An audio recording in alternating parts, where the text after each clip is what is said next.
Of old, there was only darkness, a black veil that covered the world. Until two trees sprouted. A golden one, planted by John Ronald Reuel Tolkien, that brought to light a new world graced with stories, languages, and poetry. And the silver one, planted by Peter Jackson, that illuminated the screens and deciphered the beauty of the golden. For a long time, the light of the two trees endured, until the year 2017, when it fell under the shadows of billions forged by the Dark Lord of Materialism, the one they call Jeff Bezos.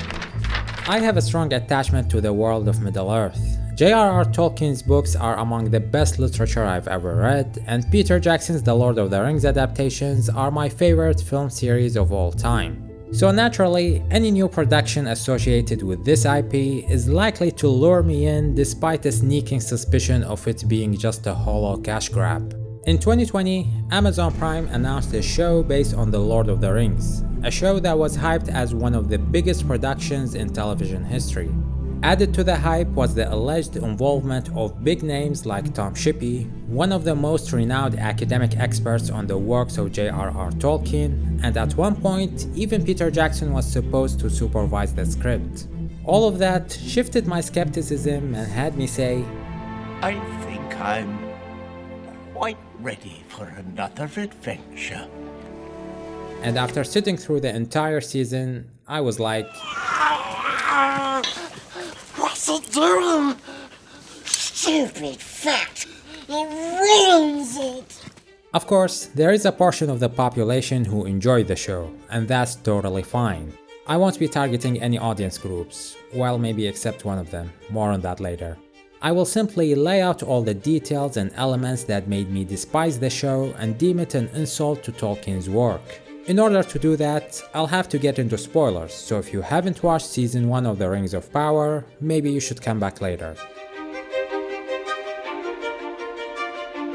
The roots of the many problems can be traced back to the initiative that Amazon took when they bought the rights. The rights that cost them $250 million. And to clarify what went wrong there, I should outline Tolkien's most relevant Middle-earth related books. The first book is The Hobbit, which tells the story of Bilbo Baggins and his adventure to the Misty Mountains. The Lord of the Rings in its 3 volumes, which tells the story of Frodo Baggins and the Ring and Sauron's return. And The Silmarillion, one of the most sophisticated books in the series, which accumulates a plethora of characters, stories, and myths that construct the history of Arda, the world of which Middle-earth is the central continent. And there are other books that tell individual and unfinished stories that I won't get into to avoid further digression. When it was revealed that the story of the show would take place thousands of years before the events of The Lord of the Rings, many people assumed that it would be based on the Silmarillion, which is a reasonable assumption considering that the latter is a rich source of history from which many stories and characters originate, especially with respect to the First Age of Arda. The setback was the fact that Amazon does not own the rights to the Silmarillion. The rights are still to this day not up for sale. So Amazon paid $250 million for the rights to The Hobbit, The Lord of the Rings trilogy, and the appendices, which can be found at the end of The Return of the King or as a separate volume depending on the publisher. These appendices involve glimpses of the history of Arda, particularly during the Second and Third Age. The show writers used these appendices as the foundation for the story, which would presumably be set during the Second Age. There, a challenge presented itself, since the appendices are not narrative stories in the common sense. They're more like background summaries. So the show writers would need to fill in the gaps, build characters, and create a connective tissue that can hold all the scattered stories together. This was a daunting task that required someone reliable. Someone with experience and passion, and for that, Amazon recruited none other than J.D. Payne and Patrick McKay, known for such works as Star Trek Beyond and they did something in Star Trek Beyond for which they were uncredited. These two would helm one of the biggest television productions to adapt one of the most important literary works. How did they get to this place? Pure ignorance, sheer stupidity, and wild recklessness. I appreciate your forwardness, Patrick. In their interviews, they claim to be experts on Tolkien's work, especially in regard to the Second Age of Arda, when some major events took place, like the rise of Sauron and the fall of Numenor. They claim that they could completely rely on this timeline without having to include anything from any other age. And that's the first sign of their falsity, because throughout Season 1, they forced in two major events: Gandalf's arrival to Middle-earth and the awakening of the Balrog. Both of these events belong to the Third Age, thousands of years after the events of the show. Now, I don't have a problem with an adaptation compressing the timeline of the source material. Most adaptations do that. The Lord of the Rings movies did that. And it was the right choice because it focused the story and maintained the flow and momentum of the trilogy. However, including these two events did not serve the show's so-called plot in any way, at least in relation to Season 1. It's painfully obvious to me that they're too lazy and creatively bankrupt to make their own adaptation, so they had to lean on things that are already tried and proven. Upon revealing promotional pictures and trailers, a new problem surfaced and brought everyone's excitement to a screeching halt. The casting choices and the general appearance of the characters are just... I feel like I didn't used to give casting directors enough credit until this point. Watching The Rings of Power gave me an epiphany. Now I am deeply grateful to all the wonderful casting directors who were involved in movies and shows that I like. Because now I know the catastrophic consequences of having 90% of the casting choices be wrong. Most of the performances are unconvincing. The lack of charisma and screen presence is sorely felt. Some actors are good, like Robert Aramayo. He was really trying, but I just can't believe him as a mighty elf ruler. I'm not mocking his looks, but he's simply a miscast. And why did they cast old actors as elves? Elves, the supernatural race who are not subject to age. When I watch the movies, I see ethereal beings from another world. When I watch the show, I see actors in expensive costumes. And what's with the hairstyles? Why do most elves look fresh out of a salon?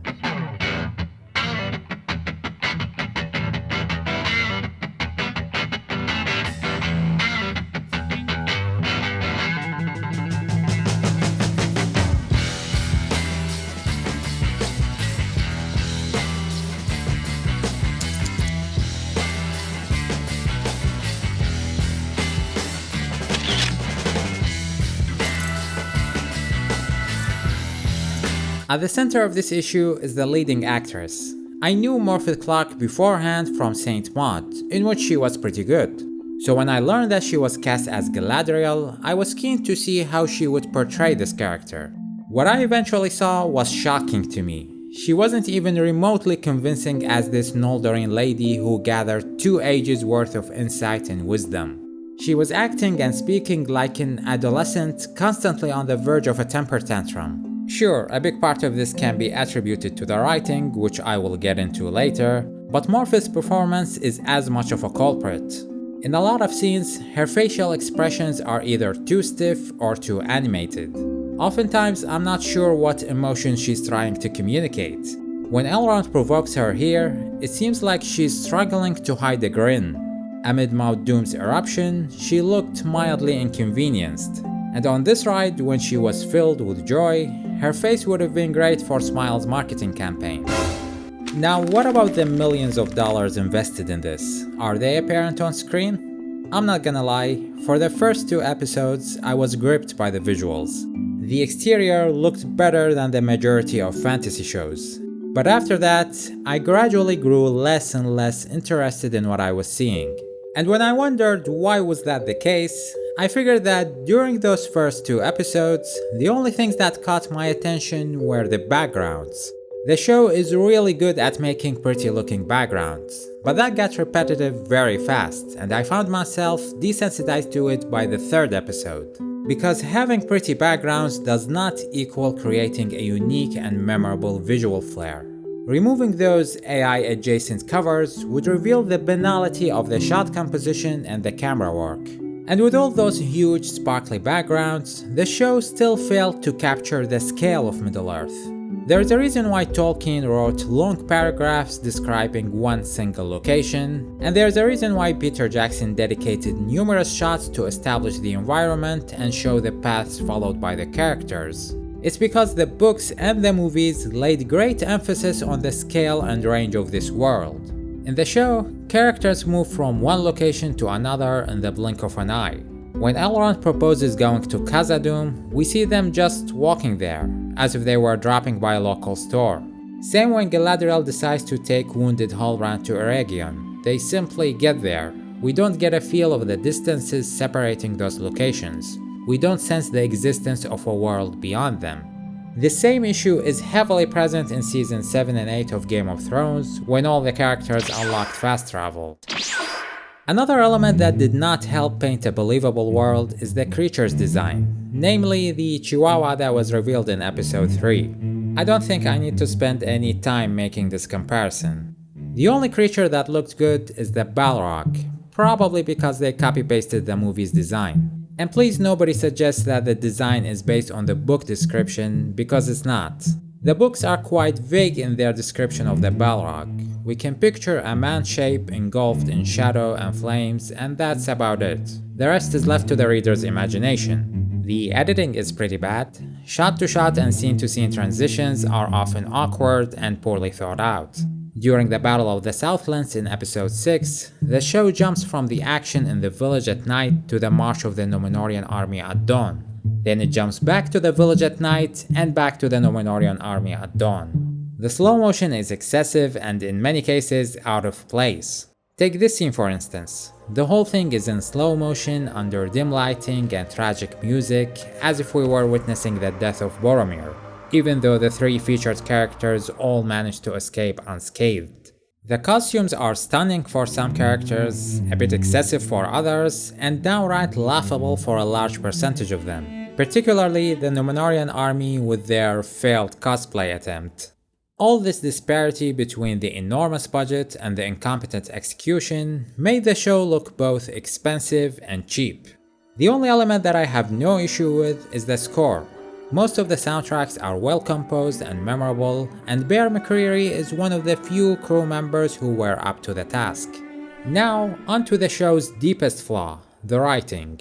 I'll start by taking a jab at one specific group among the show's audience. Those who discredit any reasonable criticism by referring to the books with infuriating statements like, "This is the story that Tolkien wrote.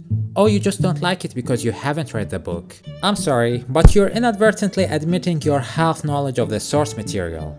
The resemblance between the show and the books doesn't extend beyond some familiar events from the movies and some locations and characters, the portrayal of whom made me curse the day this IP was tainted by the Bezos evil empire. Galadriel never meets this guy, she never goes to Númenor, and she's not an egomaniac in need of anger management. Isildur doesn't have daddy issues or sister issues, and he's not the most indecisive person ever. And Gandalf and the Balrog shouldn't be here, as I explained. So using the book to defend the show is just unacceptable, because these are not the characters that Tolkien wrote. These are just consumable materials being sold on Amazon. And the dialogue. Holy shit, the dialogue. Tolkien's dialogue is quite poetic with a great degree of articulacy. One of my favorite quotes is spoken by Faramir from The Two Towers. "I do not love the bright sword for its sharpness, nor the arrow for its swiftness, nor the warrior for his glory. I love only that which they defend." The Rings of Power tried to emulate this language and it failed miserably. In addition to the numerous contradictions in what characters say, the show has employed some of the worst similes and metaphors that I have ever heard. Do you know why a ship floats and a stone cannot? Because the stone sees only downward. The dog may bark at the moon, but he cannot bring it down. Give me the meat, and give it to me raw. One cannot satisfy thirst by drinking seawater. If even one of us makes it home, we can return in force and sweep the enemy from these lands like salt from a table. Like salt from a table. It goes without saying that The Rings of Power is not the first adaptation to deviate from the source material. So let's approach this with an open mind. Even if the showrunners can't finish a sentence without citing Tolkien, let's try to judge the show on its own merits and see what they have brought with this version of Middle-earth. The main story follows Galadriel, an elven commander, a fair beauty, and an undefeated warrior. Wielding a sword, she cuts enemies like butter. Barehanded, she handles armed men like they are a bunch of toddlers. And those who are lucky enough to be on her good side will only be verbally destroyed by her awe-striking comebacks. But you have not seen what I have seen. I have seen my share. You have not seen what I have seen. After an epic battle against Morgoth, the first Dark Lord, Galadriel leads a band of elves on a quest to hunt Morgoth's most trusted servant, Sauron. So the central plot revolves around Sauron's return, because we didn't get enough of that the first time around in The Lord of the Rings, or the second time when it was shoehorned into the Hobbit movies. Driven by revenge, she is bent on finding and defeating Sauron, since he was responsible for the death of her brother, Finrod. Their path leads them into a cave, where Detective Galadriel uncovers a cryptic symbol similar to the one that marked Finrod's body. While she's inspecting it, a snow troll attacks them, and since her useless companions can't land a single hit, Galadriel has to show them how it's done. So she flies, spins, rolls, strikes, and it's a KO. Remember when it took the entire fellowship working together to defeat that one troll? What a bunch of noobs, am I right? The survivors return to Lindon, the Elven realm. There, Galadriel meets her dearest friend, Elrond, who is sincerely keen to hear about her journey. But the queen has no time for idle flattery, so she says, "Shut up, you sleazy politician. I demand to speak to your manager." As a reward for their bravery, the High King of Elves, Gil-galad, granted the band passage to Valinor, the Undying Lands, to which Frodo and Bilbo journeyed at the end of the Return of the King. But this is Galadriel, and she's not yet ready for retirement, not without Sauron's head. So she jumps off the ship and attempts to swim back to Middle-earth, across the Great Sea, the vast ocean that separates entire continents. Yeah, she can do it, because there is a tempest in her. Fortunately for her, a boat sails by. The passengers help her initially, but they soon turn against her when they find out that she's an elf. Why? Because elves bring bad luck? I have no clue, and the show doesn't even attempt to elaborate on this. Seriously, since when was there such prejudice against pointy ears in Arda? Anyway, Galadriel is pushed into the water, and the boat is attacked by some kind of sea monster that devours all passengers except one, Halbrand, a man who looks fair and feels foul. Wait a minute. Halbrand lets Galadriel on board, but since showing gratitude is for the weak, she scoffs at him. What manner of man would so readily abandon his companions to death? This leads to an argument and, Galadriel, what are you doing? I think the director was worried that the dialogue was too boring, so he said, hey Morfydd, can you do something with your hands while talking? I don't know, just pull on this broken wood piece. Halbrand tells her that he and his people were forced out of their home in the Southlands by orcs. Galadriel's blood boils in rage, and she demands to be taken there so she can teach the enemy some manners. But first, someone has to get her from the bottom of the Great Sea, because a violent storm blew her off the boat. Halbrand contemplates the future of this relationship, wondering if she'll be humbled and grateful this time, or if she'll double down and trash talk him to oblivion. Eventually, he decided to be the bigger Maya and rescue her again. The two were found and given refuge by Elendil, Isildur's father, who was featured in the intro sequence of the Fellowship of the Ring. The ship crew tend to them and feed them, but Galadriel is too observant to fall for this apparent hospitality, and she rejects the food because her sharp senses detect poison in it. She thinks the crew members saved them from drowning so they can poison them. Elendil gets acquainted with them and decides to take them to the kingdom of Numenor. Now buckle up, you are about to witness one of the Valar's greatest gifts. An island born from the heart of the sea, inhabited by the descendants of Edain, fathers of men. Great houses blessed with longevity, might, and grand physique. And, I think there has been a mistake. Are we in Numenor? We are. Alright. The Dunedain ancestors, everyone. Galadriel and Halbrand are escorted to meet the Queen Regent Muriel. Now, any person with common sense, I'm not gonna say a wise being with thousands of years worth of experience, just a person with common sense would try to be diplomatic and practice some self-restraint because they are the outsiders, and they are standing before the authorities, including the captain who saved their lives. But not Galadriel, no. Within a minute, she scolds everyone, belittles them, and even makes vague threats demanding to be taken back to Middle-earth. All of that, and the queen has barely spoken. Halbrand was more reasonable than her, which is not saying much. He proposed for the queen to receive them for a few days as guests awaiting a final decision. These few days spanned 3 long episodes that we are going to spend in Numenor, a kingdom of lightweights with even sillier haircuts than the elves. But appearances aside, I was in awe of their national mantra.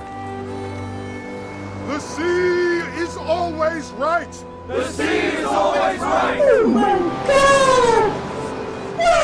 God! These people hold a grudge against elves. In the book, the drive behind that is quite fascinating. The Valar gifted the men of Edain the island of Numenor in addition to long lives that extend for hundreds of years as a reward for their contribution in the War of Wrath against Morgoth. But the Numenorians did not meet this gift with gratitude. Their longevity only made them more fearful of death, so they forsook their alliances, desperately clutching at their finite years, envying the elves for their immortality and resenting the Valar for the perceived favoritism. As for the show, this is what drives their grudge. Elf ships on our shore. Elf workers taking your trades. And now these people from the future are showing up and offering to do the same work for next to nothing. They took our job! It's very apparent that the showrunners are more interested in presenting themes that reflect modern society than creating a fantasy world with its own cultures and ethos, which is no more than a testament to their lack of vision. During our stay in Numenor, we suffered through Galadriel's worst traits, including but not limited to aggressiveness, ungratefulness, vanity, and manipulation. Now, if we would try to forget that this is supposed to be an old wise being who should be more reserved and less impulsive, if we ignore all of that and accept her as a grey character blinded by pride and thirst for revenge as the writers tried to portray her, she would still be a terrible character. To expand on this aspect, I will draw a comparison between her and her uncle, Feanor, one of the mightiest elven kindred in the First Age, an arrogant character whose decisions are subject to his pride and desire for power. Nevertheless, his story is among the most exciting parts of the Silmarillion. So why is Feanor so interesting to read about, and why is Galadriel so unbearable to watch? The two ostensibly share many of the same traits. First of all, there's a distinction between a grey character and an annoying character. The dark side of Feanor does not include nagging and badgering. When a conflict arose between him and the Valar, after which he was exiled from Valinor, he simply gathered his kindred and left. He didn't whine his way into getting his goal. In other words, his negative traits didn't make me want to throw the book away. In contrast, Galadriel was glued to Numenor to the dismay of its inhabitants and to Halbrand, who is seriously reconsidering his attitude toward rescuing people in distress. More importantly, the book does not reward Feanor for his recklessness.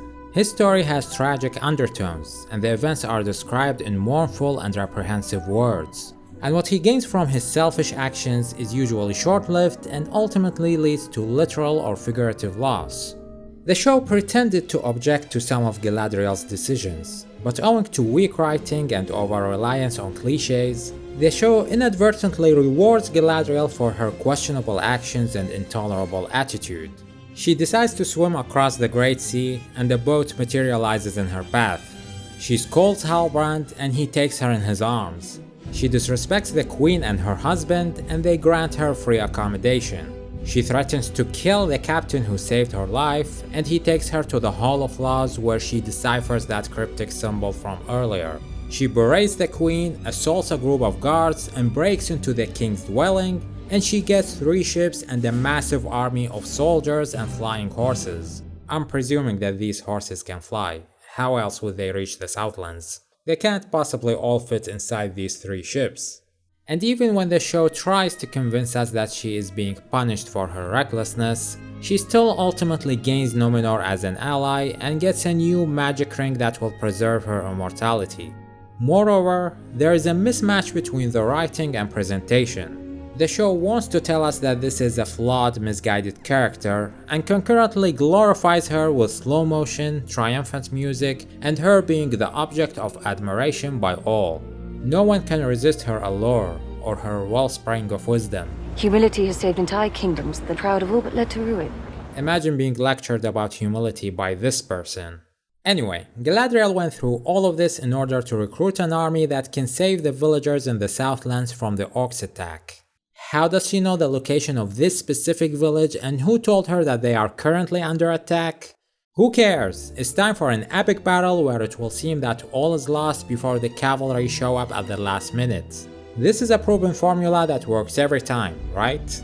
What the showrunners forgot is that they actually need to pave the way for this moment to have an impact.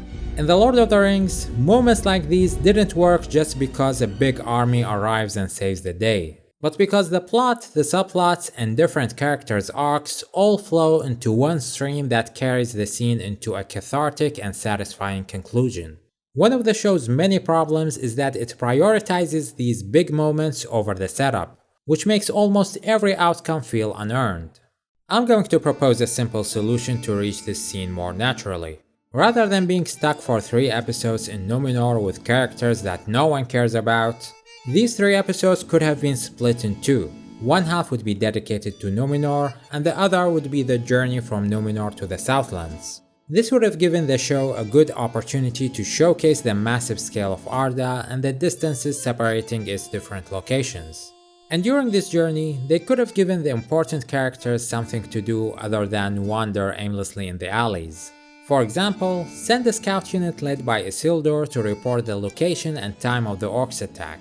In doing so, the inclusion of such characters would have a greater purpose, their dynamic would have more urgency, and we would have a logical explanation of how the Numenorian army arrived just in time. And consequently, the final scene of the battle would feel more natural and more satisfying.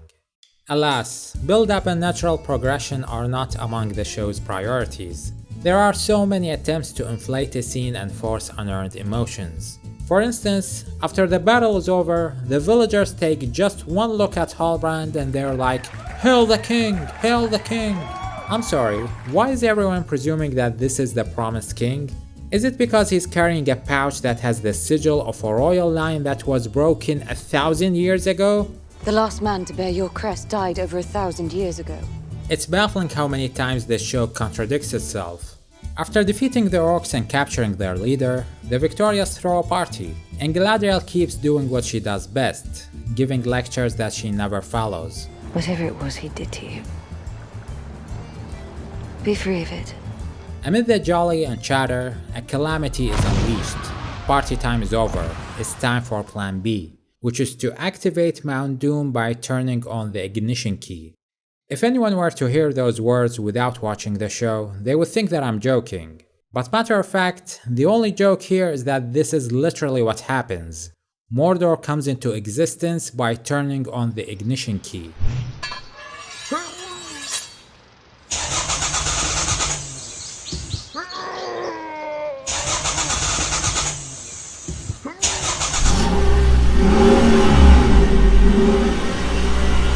The resulting eruption decimates most of the background extras. The main characters are fine. I mean, what? Did you expect a 700-degree pyroclastic flow to stand a chance against the Queen? Come on.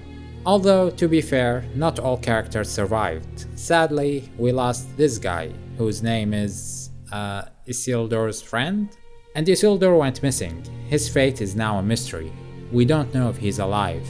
We definitely don't know that he's going to play a major role in future events. But the show doesn't only create mysteries, it also provides answers, like what is this place now? Is it Evil Town? Is it Orkland? Whoa! Halbrand is wounded and Galadriel tells him only elves can heal him, even though he can walk and ride just fine. So they head to Eregion where they meet Celebrimbor and Elrond. During Galadriel's journey, Elrond was tasked with finding a plan to construct a forge where they can melt and reshape metals. So Elrond proposes seeking aid from dwarves, and he travels to Khazad-dûm to negotiate with Prince Durin. This subplot isn't necessarily terrible. Many of the elements that I have criticized are significantly better here. Seeing Khazad-dûm in its prime was glorious. The dwarves, unlike other races, are well portrayed. They actually look like fantasy creatures, not cosplayers. And the show does a relatively good job selling me on Elrond and Durin's friendship and Durin's troubled relationship with his father. So this part is easily the best as far as season 1 goes, but it's not without bad dialogue, meandering story, and unearned payoffs. The premise here is that the light of the Eldar, which grants elves immortality, is fading. This will lead to the death of elves, and the only thing that can stop this state of decay is mithril, a metal that carries traces of the light of the Eldar, but this metal is undiscoverable except maybe by dwarves. Elrond's real task is revealed to be orchestrated by Gil-galad and involves the infiltration of the dwarves' kingdom and finding out whether or not they have discovered mithril. What's weird here is that Elrond was supposedly kept in the dark about all of this, but he is the one who proposed going to Khazad-dûm. Celebrimbor only asked for a plan to construct a forge. He didn't even refer to another race. It was all Elrond's idea. He wanted to meet Durin. He accidentally discovered the mining site, and Durin gave him a piece of mithril as a token of friendship. These seem more like a series of conveniences than an elaborate scheme by Gil-galad. After suspecting that Elrond is withholding information, Gil-galad confronts him with the truth about the doom of their race and about the real goal of his task, and proceeds to ask him about mithril. Elrond finds himself in a moral conundrum, because he promised Durin not to reveal the discovery of mithril to anyone. So he directly tells Gil-galad that he can't talk because he made an oath to his friend. Okay, when he says something like that, isn't he inadvertently revealing that mithril has indeed been discovered by dwarves? If he really wanted to keep it secret, shouldn't he pretend that he's oblivious to what Gil-galad is asking about? But the ancient wise elven lord is too dense to figure out the obvious truth. And so he delivers a grim monologue about the dark fate that awaits the world if elves were to perish. The armies of darkness will march over the face of the earth. It will be the end, not just of our people, but all peoples.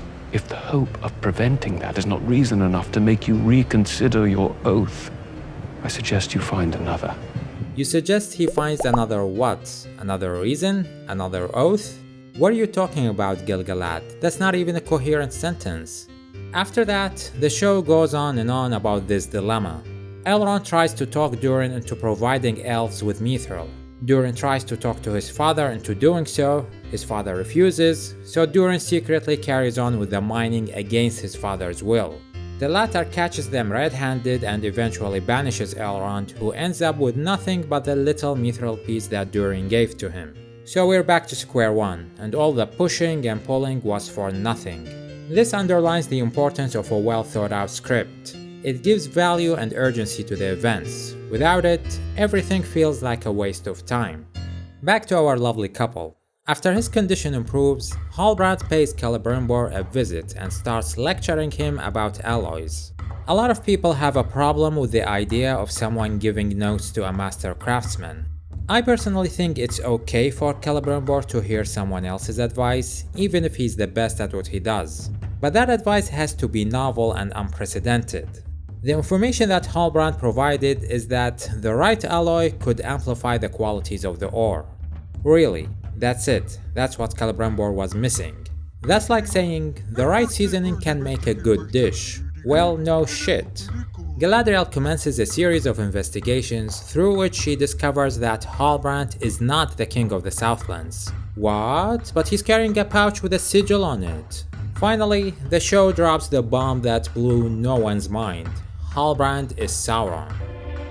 Well, well, if it isn't our old friend. The only way this revelation has affected me is that it made me wonder what exactly was Sauron's plan. He met Galadriel by chance. He was taken to Numenor without consent. He was voluntarily elected by everyone as King of the Southlands. He contributed nothing to the establishment of Mordor, and it was Galadriel's decision to take him to Eregion, where he became acquainted with Celebrimbor. So everything with relevance to his return and rise to power happened by no choice of his. Not exactly the cunning Dark Lord I had imagined. Sauron tries to seduce Galadriel into joining his side. She resists him, but doesn't reveal his identity to the others. Celebrimbor uses the ore to forge 3 rings that are supposed to preserve the immortality of all elves across Middle-earth. How? I don't know. Sauron observes Mount Doom from afar, and the season ends with him simply walking into Mordor. That's it. I covered the whole season. I did not forget anything. Oh, we still have this demented community. Nobody goes up trail. And nobody walks alone. Nobody goes up trail. And nobody walks alone. The fact that I managed to go through the entire main storyline without even mentioning them speaks volumes of their significance or lack thereof. Tolkien hinted at the peaceful and unremarkable life of hobbits in the prologue of The Lord of the Rings, and highlighted their absence from history books until the Third Age. And that's one of the main points of The Lord of the Rings, how these small, insignificant beings would shape the fortunes of all. The Harfoot storyline in Season 1 proved that, indeed, hobbits did not do anything significant before the Third Age. And yes, Harfoots are a breed of hobbits, they are not a different race. It's very clear to me that their inclusion in the show is yet another desperate attempt to recreate the success of The Lord of the Rings. I mean, just take a look at those two. Same with the premature arrival of Gandalf, as I explained earlier. The writing here is the worst. The storyline isn't connected to the main plot in any meaningful way. It's repetitive and boring, and Harfoots are a bunch of remorseless sociopaths. They pride themselves on sticking together and leaving no one behind. And how does the show express that? In one episode, their leader pulls out a full-blown list of all the people they left behind for the dumbest reasons. Lovo Baljerbuk. Bees. They're all probably dead now. Nori's father delivers a big speech about the Harfoot's unity, which is unbelievable considering that him and his family were almost abandoned because he twisted an ankle. And the biggest insult is when the leader tells this psycho that she is right all the time, when 2 episodes ago she demanded this. Take their wheels and leave them! This storyline revolves around the mystery of the giant. Who is he? Why is he here? Just as Galadriel's storyline revolves around the mystery of Sauron. Where is he now? Who is Halbrand? What are his intentions? And the dwarf storyline asks the age-old question, what's in the box? You know why the writers lean on these figurative and literal mystery boxes? Because aside from rehashing recognizable characters and scenes from the movies, it's the only thing they can do to keep viewers engaged. Kind of like the new Star Wars trilogy, the content of which is built around a set of questions, like who are Rey's parents? Who is Snoke? What is Finn's past? Establishing a solid story that can hook us with its premise, characters, and dialogues is a heavy task that requires talent and experience. And judging by Season 1, I don't think it's unfair to say the showrunners are neither talented nor experienced, at least in regards to adapting The Lord of the Rings appendices. So how do they compensate for this inadequacy? The answer is mystery boxes, because this writing technique doesn't require much beyond asking questions and withholding information. It doesn't matter if the answers to these questions are satisfying or relevant, what matters is that they offer a temporary distraction until a sequel or a second season is greenlit. And in the case of Star Wars and the Rings of Power, producers and writers are incentivized to take this route because there are previous entries that already did the heavy lifting. So why would they spend any effort writing a good story when the mere mention of Sauron or Gandalf is enough to trick us into thinking we're watching something important? And this is basically the entire season, a series of attempts to pass for a grand fantasy epic without the required skill to pull it off. And for that, I'm giving it a 3 out of 10. What did you guys think of Season 1 of The Rings of Power, and what are your expectations for Season 2? Judging by the trailer, it looks equally expensive and equally dumb. Leave your thoughts in the comments below, and if you enjoyed the video, don't forget to leave a like, subscribe, and ring the bell. And I'll see you next time.